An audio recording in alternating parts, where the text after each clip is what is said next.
အားလုံးပဲမင်္ဂလာပါခင်ဗျာအန်နီကိတ် channel ကနေကြိုလိုက်ပါတယ်ဒီနေ့မှာတော့စိုးဝဲမင်းမာရှိုးရဲ့အပိုင်း16ကိုတင်ပြတော့ဖြစ်ပါတယ်အဲ့ဒါဗီဒီယိုစလိုက်အောင်ဒီလိုနဲ့စောင်းညင်ကဖျားချောင်းရှိရဲ့တန်ရန်စီကိုရလာခဲ့တယ်စစ်စင်းမာလီကလည်းဒီနေရာကန့်သတ်ထားတဲ့နေရာမှာလူကြီးမျိုးဒီလိုနဲ့စောင်းညင်ကလည်းဒီကိစ္စပေါ်လာတဲ့အချိန်ကလေးကဆိုဘယ်လောက်ကြာကြီးလဲစစ်စင်းမာလီကလည်းတော့ရှိပါပြီလို့ပြောရပါတယ်စောင်းညင်ကလည်းတတ်မှတ်ထားတဲ့အချိန်ရောက်ရင်ဂိတ်ကဒီနေရာကိုပြမယ်လို့ပဲစနစ်ကပြောတာဂိတ်ပေါ်လာမယ်လို့ကျုံးမပြောခဲ့တာတော့တောင်ရှိဆိုတော့မယုံနိုင်ဘူးဒီတန်ရန်ရှင်းလေးလုံနေတဲ့သူတွေကိုအခုချိန်ချင်းပြန်ခေါ်မှရမယ်ရှင်းလေးဘွဲအနေရှိတယ်တန်ရန်ရှင်းလေးမရရင်အကုန်သေးကုန်လိမ့်မယ်ဒီလိုနဲ့စောင်းညင်ကတန်ရန်နဲ့ကိုရောက်လာခဲ့တကြံနဲ့ရောက်တော့တကြံရှင်းလေးရဲ့ဖွဲ့အားစောင်းညင်ကိုဘယ်သူလဲလို့မေးလိုက်စောင်းညင်ကလည်းတကြံနဲ့ထပ်မှတက်ရှင်ခဲ့တဲ့သူအဲ့ဒါကနောက်ွယ်မှာဆိုးရလုံးတဲ့အနေရရှိရဲ့အဲ့တော့ငါဒီကနေဆက်ရှင်းလိုက်မယ်မင်းတို့ပြန်နေကြဒီလိုနဲ့စောင်းညင်ကဖျားယောင်းတော့အုံးပြီးတော့တကားကိုဖွင့်လိုက်ပါတယ်ဒီလိုနဲ့တကြံရှင်းလေးရဲ့ဖွဲ့အားမစ္စတာဆောင်းဒီတကြံဝင်ကကျွန်တော်တို့တက်တီဆွေဂရုဝယ်ထားရလေဒီလိုနဲ့စောင်းညင်ကလည်းအဲ့ဒါဆိုငါမတားတော့အဲ့ဒါဆိုဝင်ကျင်တဲ့ဘသူမဆိုဝင်ခွင့်ရှိတယ်နဲ့ဘေးရတယောက်ကလည်းကျွန်တော်တောင်းမယ်ဆိုပြီးတော့ဝင်သွားခဲ့ပါတယ်ဖျားချောင်းနဲ့ဝင်ကျင်မယ်ဖျားချောင်းလေးကနေပြီးတော့ဝင်ခွင့်မရှိတဲ့သူဝင်လာလို့ဆိုပြီးတော့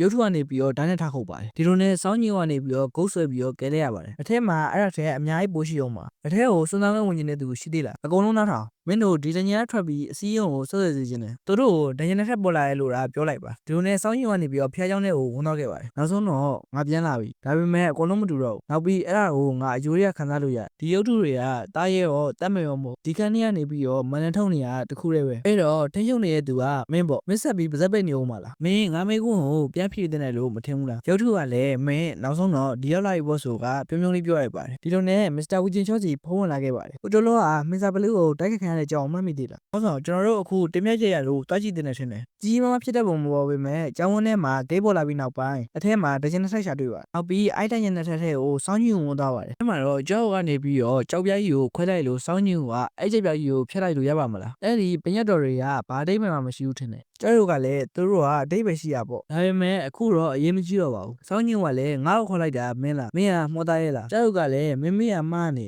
ငါဘာလို့လဲမေးမဲ့အစားမင်းဘာလို့လဲမေးရမှာအခုတော့ဒါမင်းရဲ့နောက်ဆုံးစက်သက်မှုဖြစ်မှာပါအဆုံးထိမင်းမတ်တက်ရနေနိုင်သေးရဆိုရင်တော့ငါမင်းကိုအကုန်လုံးပြောပြမယ်ဒါမင်းရဲ့ dress စုပေါ့ဒီလိုနဲ့စောင်းညင်ကရိတ်တသားတွေကိုထုတ်ဖို့လုပ်နေအောင်ပါပဲလက်ဖြောက်တီးပြီးတော့အဲ့လိုလောမှာမဟုတ်ဘူးဆိုကဖျက်လိုက်ပါဒါကစမ်းသပ်မှုပဲလှည့်စားခွင့်မရှိဘူးငါအကဲဖြစ်လို့တာမင်းတယောက်တည်းကိုပဲမင်းရဲ့ကြွန်စွမ်းတွေကိုငါစိတ်ဝင်စားမင်းနောက်ဆုံးစမ်းသပ်မှုပြီးမချင်းဒီကနေထွက်သွားလို့မရဘူးစောင်းညင်ကလည်းငါလက်ထက်ကတ်တွေကအသုံးမဝင်ဖြစ်သွားမယ်လို့ငါထင်မထားခဲ့ဘူးဒါပေမဲ့ငါစီးရုံတော့သုံးလို့ရသေးတယ်ဒီလိုဆိုရင်ငါစွာအားလုံးသုံးပြီးတော့အကုန်လုံးကိုနိုင်တတ်ရမှာပဲသူနဲ့ဟိုကပြစ်တဲ့ဓာတ်ကိုဖမ်းပြီးတော့ချိုးလိုက်ပါတယ်ပြီးတော့သူနဲ့ဖုတ်တက်တဲ့ကိုပဲပြန်ဆိုင်ပေးလိုက်ပါတယ်ဓာတ်ဆိုင်ထားတဲ့ခေါင်းကိုပဲစောင်းညင်ကတက်နေပေးလိုက်ပါတယ်ပြီးတော့တကောင်ပြီးတကောင်လိုက်ရှင်နေခဲ့ပါတယ်ဟုတ်တယ်ငါဒီအချိန်အတွက်အသက်ရှင်နေခဲ့တာလူသားခန္ဓာကိုယ်နဲ့တော့အများကြီးရထားတာပဲမင်းဒီလောက်ကြီးပြင်းလာတာကိုသဘောကျရဲဆိုကအပေါ်စီးကနေကြည့်နေခဲ့ပါတယ်စောင်းညင်ကလည်းဒီရုပ်ပွားတွေကအရင်ကတွေ့ပွဲလုံးနေတယ်လို့ပြင်မဲ့အခုတော့သူတို့ရဲ့လှုပ်ရှားမှုတွေကိုမြင်နေရသူတို့တကောင်ကြီးစီကအင်အားကြီးတယ်ဒါပေမဲ့ငါလုံနိုင်တယ်တကယ်ကိုအထင်ကြီးတော့ဆရာပဲဆက်လက်မှုက